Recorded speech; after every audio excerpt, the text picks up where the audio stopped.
আপনি কারো টাকা মেরে দিয়েছেন? যার টাকা মেরেছেন তাকে আপনি বহুত বড় উপকার করে দিয়েছেন। যার টাকা কেউ মেরে দিয়েছে সে আজকে থেকে আর আফসোস করবেন না, হাসতে হাসতে বাড়ি যান। কারণ এক পয়সার জন্য 700 রাকাত নামাজ দিতে হবে। এক আনানো, এক পয়সা, এক পয়সা 700 রাকাত নামাজ দিয়ে ফেলতে হবে কিয়ামতের মাঠে। তো আমার 1 টাকা মেরে দিয়ে তুমি 700 রাকাত নামাজ দিয়ে ফেলো, আমার জন্য ভালো, মেরে দাও। ঠিক কিনা জোরে কথা বলেন না? দিতে হবে, কোনো ছাড় নাই।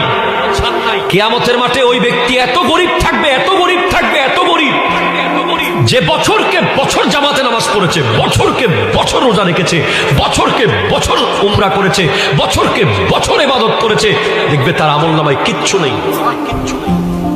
গোটা খালি। বলে কিরে তুই অমুকের 10,000 টাকা খাই ফেলাইছস, তাকে ডাক। বলে তোর টাকা দিছিল? দেয় নাই, নিয়ে নে, টাকা তো পাবে না, এত পরিমাণ সব দিয়ে দাও, সব দিয়ে ফেলতে হবে। আজকে আল্লাহর ভয় না থাকার কারণে আমরা কত কিছু যে খেয়ে ফেলতেছি, অথচ গাউসে পাক আব্দুল কাদের জিলানী রহমতুল্লাহ আলাইহির আব্বাজান